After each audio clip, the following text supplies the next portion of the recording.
Hello students, कैसे हो आप सब लोग? Myself Lohit Jindal and I welcome you all in our next session of INMO Flashback. So guys, in this series of INMO Flashback, we are solving previous year INMO papers, right? Starting from year 2000, and so far we have solved till 2004. Starting from 2000 till 2004 हम solve कर चुके हैं completely. Right now we are going through year 2005. So guys, out of year 2005 also हमने दो questions already कर लिए हैं. We have already solved the first two questions. So in today's video we are going to solve the third question of INMO 2005. Okay. So guys, before starting, let me introduce myself. My name is Lohit Jindal. I've done my BTech from IIT Bombay, and since graduating I have been teaching mathematics for various competition exams like IIT JEE, KVPY and Maths Olympiads. Right. तो guys, आज का जो हमारा question है that is based on algebra. Okay, algebra के ऊपर related है, and you'll see कि question जो है वो बहुत easy है. It's not that difficult at all. ठीक है, तो एक काम करते हैं, let's see the question first, and after that, as I have said to you many times earlier also, कि pause करना video, question को पहले खुद से solve करना है. Okay, I'll explain the question, then you should try the question. Okay, so let's see the question, guys. So this is the question, guys. Okay. You can pause here itself, or I will explain the question first and then you can pause and then try to solve the question. ठीक है, तो guys मैं again वही आपसे request करूंगा कि आप इसको पॉज करके खुद से सॉल्व करो. Please give it a good try. हो गया तो वेरी गुड. अगर क्वेश्चन आपसे आप if you are able to solve this question then it's great. और अगर नहीं भी होता है, you should attempt this question, give this question an attempt which should be at least like 1.5 hour 2 hours होने चाहिए, right? If you are attempting this question, trying out this question, you should spend 1.5 hour at least इसके ऊपर. और फिर नहीं भी होता है तो guys obviously you can watch the solution of course, right? Because the point is if you do it this way you will be able to learn a lot. ठीक है, आपका learning manifold हो जाएगा if you go through this approach as I'm telling you. Okay, so एक बार मैं question read करते हैं, explain कर देता हूँ. Let PQR be positive real numbers. ठीक है, वेरिएबल्स हैं PQR be positive real numbers, not all equal, सारे इक्वल नहीं होने चाहिए. ठीक है, such that sum two of the equations, जो तीन इक्वेशंस गिवन है गाइस आप देख सकते हो, this are very much cyclic order में दिए हुए हैं, राइट? अगर फर्स्ट वाले के अंदर PQR कोफिशिएंट्स है like px² 2qx plus r है, तो अगले के अंदर QRP हो गया है ना, qx² plus 2rx plus p हो गया, एंड थर्ड वाले में rx² plus 2px plus q हो गया. So basically these equations are given to you in a cyclic order, right? So आप जनरलाइज कुछ मान के स्टार्ट कर सकते हो, है ना, without loss of any generality. आप दो के साथ स्टार्ट कर पाओगे जैसे भी क्वेश्चन है. तो क्वेश्चन क्या दिया हुआ है? Such that some two of the equations have a common root alpha, कि कोई दो का कॉमन रूट अल्फा है. और हमें अब क्या प्रूव करना है? फर्स्ट चीज ये प्रूव कर दी है that alpha is real and negative, कि जो वो कॉमन रूट है वो रियल है और वो नेगेटिव भी है, and is negative as well.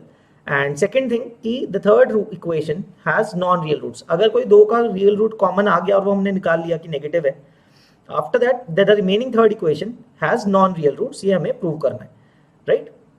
So these are the two things that we have to prove in this question.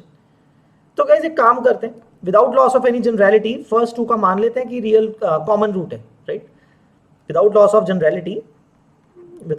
Generality assume alpha is the common root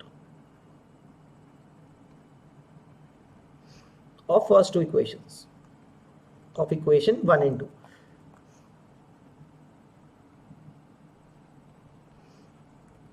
ठीक है, इनको नाम दे देते हैं. This is equation number 1, this is of course equation number 2 and this is equation number 3.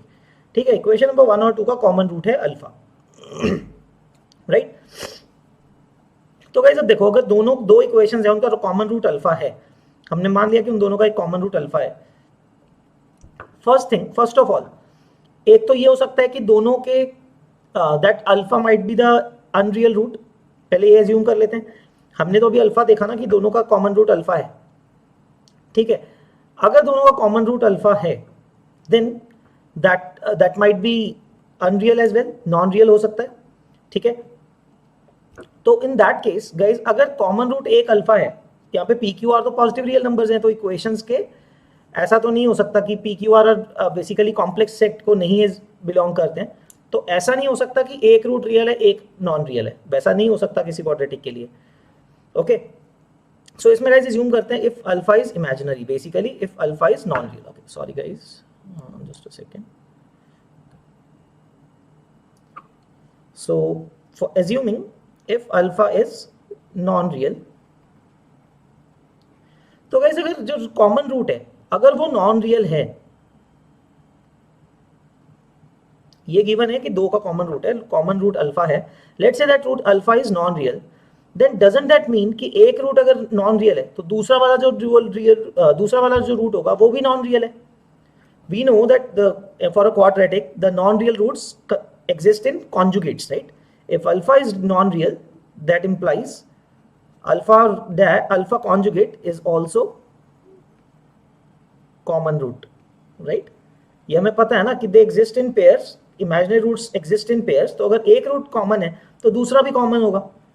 And in that case scenario guys, अगर वैसा होगा, if alpha is the non-real root, non-real common root, ठीक है, तो इसका मतलब क्या हुआ, फर्स्ट और second equation are similar, basically same है, आइडेंटिकल होंगे, राइट, क्योंकि दोनों रूट सेम है. ठीक है, दोनों रूट्स कॉमन है, दोनों रूट सेम है. So the two equations 1 and 2, equations 1 and 2 are proportional. इसका मतलब right, they must be proportional, तो इक्वेशन सेम ही होंगी, which leads to tell us that p by q coefficients का रेशियो जो होगा वो इक्वल होगा q by r is equal to r by p. So guys अगर p by q is equal to q by r equal to r by p होगा तो क्या होगा, you can try to solve this, है ना, आप इसको k put करके सॉल्व कर सकते हो. Okay let me show you. अगर आपने k पुट किया, मैं आपको साइड पे दिखा देता हूँ, although you should be able to do this by guys. तो p क्या हो गया, q क्या हो गया, kr. सो q की वैल्यू पुट करते हैं तो p becomes k square r, and according to this relation p is also equal to r by k, that is also equal to r by k. You'll get k cube equal to 1, that means k is 1. तो k अगर 1 है तो you will get p equal to q equal to r, that implies p is equal to q is equal to r, right? ये मिल गया आपको. But guys very much interestingly question में क्या दिया हुआ है, you have been provided that not all equal, सारे equal नहीं हो सकते हैं, right? You have been provided with this condition that not all are not equal, so this thing will not happen. p equal to q equal to r आ गया, that means this case is wrong. Alpha जो है, जो common root है alpha, that cannot be non real, वो non real नहीं हो सकता, right? that thing is clear. अब सबसे पहले हमने ये देखा, दोबारा मैं रिएटरेट कर देता हूँ ब्रीफली, हमने क्या कहा, हमें पता है कि तीन में से कोई दो का रियल रूट है, तो हमने अज्यूम किया let's say without loss of generality पहले दो इक्वेशंस का कॉमन रूट है अल्फा. ठीक है, अब वो जो अगर अल्फा है it can be non real as well, तो नॉन रियल अगर होगा तो अल्फा कॉन्जुगेट भी होगा common root, imaginary roots exist in pairs. So उसके अकॉर्डिंगली अगर हमने सॉल्व किया that means the first two equation should be proportional, which will give us that p equal to q equal to r आ जाएगा, है ना. But ये तो दिया हुआ है क्वेश्चन में कि नहीं होना चाहिए, सारे इक्वल नहीं है, right. So that gives us कि अल्फा जो है, जो कॉमन रूट है, वो नॉन रियल नहीं हो सकता, that alpha has to be real, this implies alpha has to be real. तो रियल कॉमन रूट है वो अल्फा. ठीक है, तो ये बात हमें पक्का क्लियर हो गई यहां से. ठीक है, तो जो अल्फा है common root that should be real. ठीक है, ये बात तो क्लियर हो गई. अब हमें क्या प्रूव करना था, अल्फा रियल भी है और नेगेटिव भी है. अब नेगेटिव कैसे प्रूव करें, अब एक काम करते हैं गाइस, देखो अल्फा अगर रियल है तो इसका मतलब फर्स्ट टू इक्वेशंस दोनों के रियल रूट्स एग्जिस्ट करते हैं, राइट, दोनों के रियल रूट्स एग्जिस्ट करते हैं. That means डिस्क्रिमिनेंट्स d1, let's say वो कितना होगा, d1 4q square minus 4pr, right, that is the d value. ठीक है, अब इसका क्या मतलब है, 4 times q square minus pr. ठीक है, एंड सिमिलरली d2 क्या होगा, 4r square minus pq, sorry 4pq. अगर सेकंड इक्वेशन का आपका d डिस्क्रिमिनेंट लिखोगे, सो that is 4 times r square minus pq. ये आ गया गाइज आपके पास. ठीक है, now what does this mean guys, d1 d2 positive हैं, बट गाइज एक बात ये भी तो हो सकता है ना, out of the two one must be strictly greater than 0, क्योंकि एक रियल रूट कॉमन है. ठीक है, दोनों रूट्स कॉमन नहीं है, मतलब फिर तो अगेन वही बात हो गई ना, दोनों रूट्स कॉमन हो गए अगर, फिर तो प्रोपोर्शनल हो जाएगा. सो लेकिन ऐसा हो सकता है कि एक क्वाड्रेटिक के तो दो डिस्टिंक्ट रूट्स हैं, लेकिन दूसरे वाली क्वाड्रेटिक के दोनों रियल और इक्वल रूट्स हैं, और वही रूट कॉमन भी है, ऐसा तो हो सकता है. So out of D1 and D2 at least one should be strictly increasing. ठीक है, मैं यहां पे लिख देता हूं, by that reason out of D1 and D2 one should be strictly increasing, strictly positive.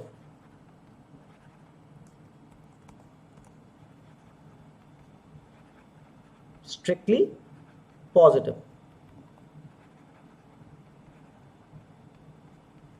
Right, ये बोल सकता हूं मैं D1 D2 में से एटलीस्ट एक स्ट्रिक्टली पॉजिटिव होगा, मतलब जीरो के इक्वल नहीं होगा, ज्यादा से ज्यादा एक हो सकता है. ठीक है, but guys under these conditions देखो, अगर ऐसा है, सो लेट्स अज्यूम कुछ भी विदाउट लॉस ऑफ जनरलिटी किसी एक को मान लेते हैं, फर्क नहीं पड़ेगा.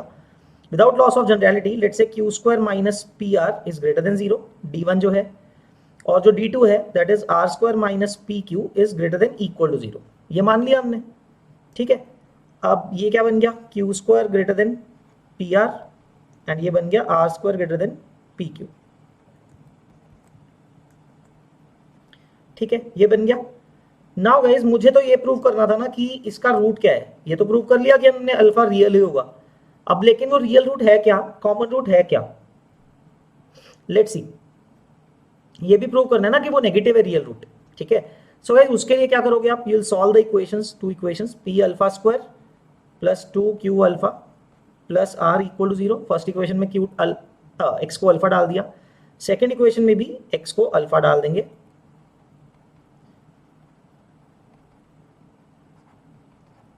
ये आ गया. Okay, let me scroll down a bit.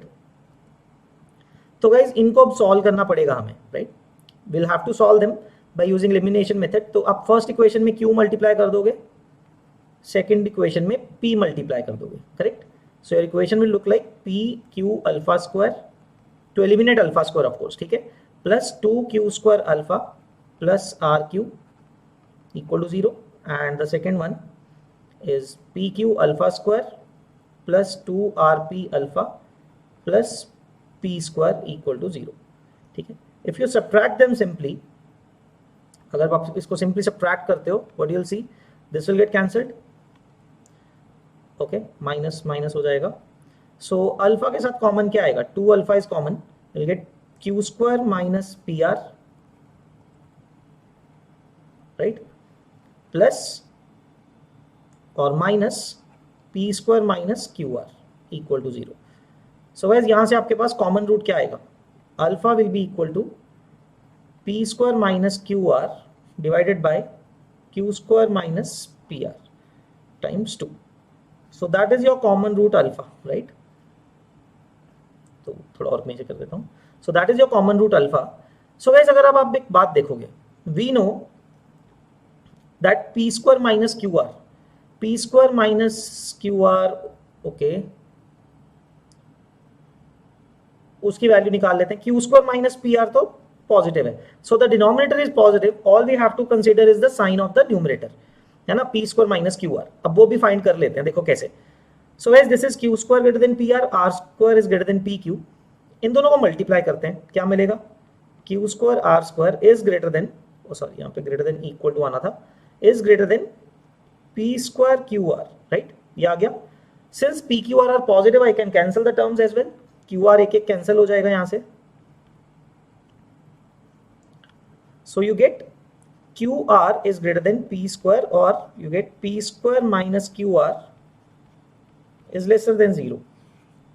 आपको यहां से ये मिल रहा है इन दोनों से. So guys if P square minus Q R is less than zero, so this alpha that means is negative, because numerator is negative, this is negative, denominator is positive, so alpha is negative, right. if you get p square minus qr is less than 0, तो numerator negative हो गया alpha का, denominator positive है from this thing, so overall alpha is negative.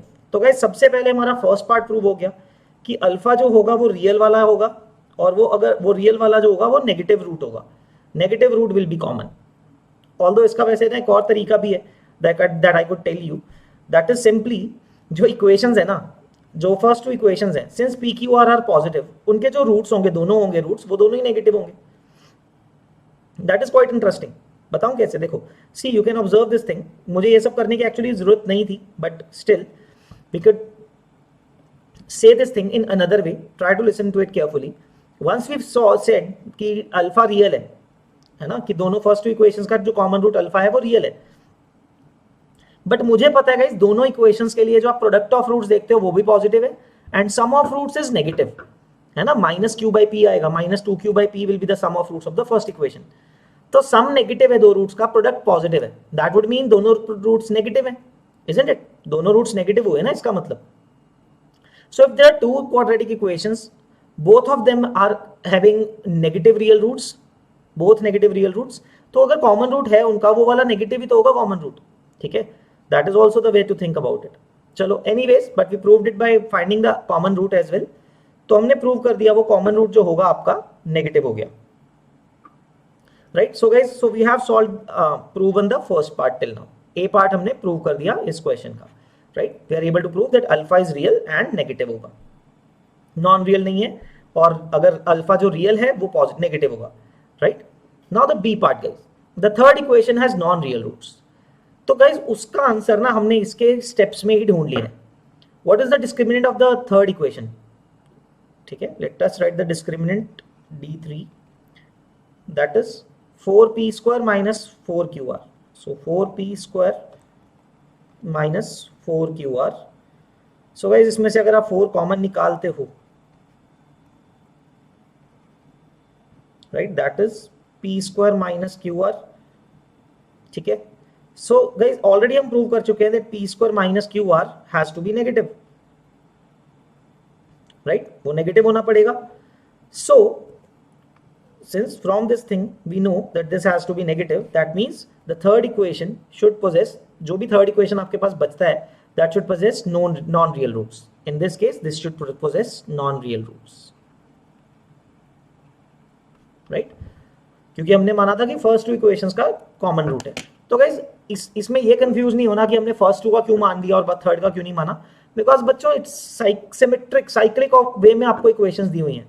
आप कोई भी दो का मान लोगे, तीसरे का अपने आप से सिमिलर वे में प्रूव होके आ ही जाएगा. It's just that variables will you know cycle out. जो आपके पी की ओर है वो साइकिल हो जाएंगे. ठीक है, और कोई फर्क नहीं पड़ेगा. So guys, so we have solved the B part as well, prove the B part B as well, कि थर्ड इक्वेशन जो है उसके क्या होंगे, नॉन रियल रूट्स होंगे. Right? So guys I hope सबको समझ में आ गया ये क्वेश्चन, सबको क्लियर हो गया ये क्वेश्चन कैसे करना है. It is clear and I hope सबको लर्निंग करने के लिए कुछ मिला इसमें से, एंड आई होप सबको मजा आया इसके अंदर. Right? You guys enjoyed this question, solving this question. Okay, so guys that's the third question of INMO 2005. So we are halfway through the INMO 2005 paper. So in the next video we'll be coming with the fourth question of INMO 2005. right? So guys keep practicing. मैं आपसे वही again request करूंगा, एक एक करके solve करते रहना साथ साथ में हमारे साथ, because that will help you learn a lot from each and every question. right? अगर आप एक साथ में इकट्ठे बैठ के करोगे ना, वो इतना एब्जॉर्ब नहीं हो पाएगा. Right? Although it would be better अगर आप नेक्स्ट क्वेश्चन अगर पहले से आप ट्राई करके देखोगे. ठीक है, before coming in the next session you can try out the question before hand. Question paper आप डाउनलोड कर सकते हो इंटरनेट से. ठीक है, तो फोर्थ क्वेश्चन को सिर्फ क्वेश्चन डाउनलोड करना, not the solution and anything else. ठीक है, ट्राई करके आओगे तो बहुत अच्छा रहेगा, तो फिर डायरेक्टली वीडियो देख सकते हो आप. अगर नहीं भी होगा तो आप डायरेक्टली वीडियो देख पाओगे, because then you would have already attempted the question. Right? Okay guys, I hope सबको मजा आया इस क्वेश्चन वीडियो में, लर्न करने को मिला कुछ. So if you guys enjoyed the video, learn good and were able to learn something new from this, please like and subscribe our channel. Okay, we'll see you in the next video guys. Keep practicing. All the best. Bye bye guys, take care.